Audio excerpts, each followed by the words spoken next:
તરફ આગળ વાત કરીએ, રાજ્યમાં ગ્રામ પંચાયત ચૂંટણીનો જંગ જામ્યો છે અને મતદારોને રીઝવવા ઉમેદવારો એડી ચોટીનું જોર લગાવી રહ્યા છે। ત્યારે પંચમહાલની ગવાસી ગ્રામ પંચાયત બીજી વખત સમરસ બની છે।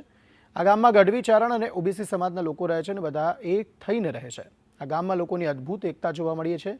ગામમાં લાઇટ, પાણી અને રસ્તાઓની સુવિધા પણ છે, પરંતુ હજુ સુધી ઉચ્ચ શિક્ષણ માટે વિદ્યાર્થીઓને દૂરના ગામમાં જવું પડે છે, જેથી સરપંચ પ્રવીણભાઈ પાસેથી ગામ લોકો અપેક્ષાઓ રાખી રહ્યા છે કે ગામની સ્થિતિ હજુ પણ સુધરે। ગ્રામ પંચાયતની ચૂંટણીઓની જાહેરાત બાદ ગામડું જાગ્યું છે, રાજકારણ ગામડામાં પણ જાગ્યું છે। પરંતુ એક ગામ હું આપને બતાવવા જઈશ જ્યાં રાજકારણના ખરા રંગ દેખાય છે ખરા, પણ કંઈક જુદી રીતે।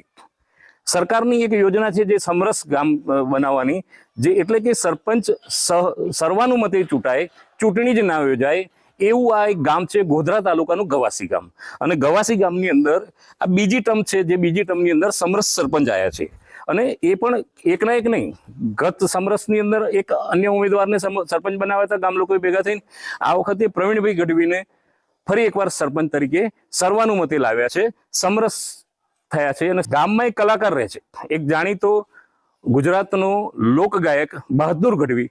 ત્યાંથી વાતની શરૂઆત કરીશું। બહાદુરભાઈ, પહેલા તો તમને શોભે એવા નામ અને તમારું ગામ સમરસ પંચાયત થઈ, પહેલા તો તમને અભિનંદન। કેવી રીતના સમરસ થયું? ખરેખર સમરસ અમારા ગામની ગ્રામ પંચાયત થઈ એ એટલા માટે થઈ કે અમારું ગામ ગઢવી ચારણની વસ્તીનું ગામ છે અને સંપ ત્યાં જંપ, સંઘર્ષ જ્યાં ના થાય, જ્યાં સૌનો સાથ સહકાર મળે, અને માન્ય મોદી સાહેબનું પણ સૂત્ર છે સૌનો સાથ સૌનો વિકાસ। એ સૂત્રને સાર્થક કરવા માટે તમામ ગવાસી ગામના ગ્રામજનો એક મળી અને વિચાર મૂક્યો કે ભાઈ આપણા ગામના સરપંચ યુવા હોવા જોઈએ, શિક્ષિત હોવા જોઈએ અને નીડર હોવા જોઈએ। તો અમે બધાએ પ્રવીણભાઈને સરપંચ બનાવ્યા, જે ગઈકાલે જ જાહેર થઈ ગયા કે આ ગામના સમરસ સરપંચ। પ્રવીણભાઈ, પહેલા તો સમરસ સરપંચ બનવા બદલ અભિનંદન। શું કહેશો? તમને ગામ લોકોએ ભેગા મળીને એક વ્યક્તિ ચૂંટણી જ ના થવા દીધી અને સમરસ સરપંચ બનાયા, કેવો આનંદ અને હવે ગામ માટે શું લાગણીઓ? પહેલા તો હું ગવાસી ગ્રામજનોના, યુવાનો, વડીલો, માતાઓ, બહેનો, દીકરીઓ અને તમામ ગ્રામજનોનો ખૂબ ખૂબ આભાર માનું છું। મોટે ભાગે એવું બનતું હોય કે સરપંચ વડીલ બને, પરંતુ તમે તો યુવાનને બનાવી દીધો, કઈ આશા રાખીશ? અમે એવી આશા રાખીએ છીએ, હું છબનપુર ગામથી આજે સમરસ સરપંચ પ્રવીણભાઈનું જાહેર થઈ તો અમે બધાએ એવું વિચાર્યું કે આપણે જઈને એમને અભિનંદન આપીએ।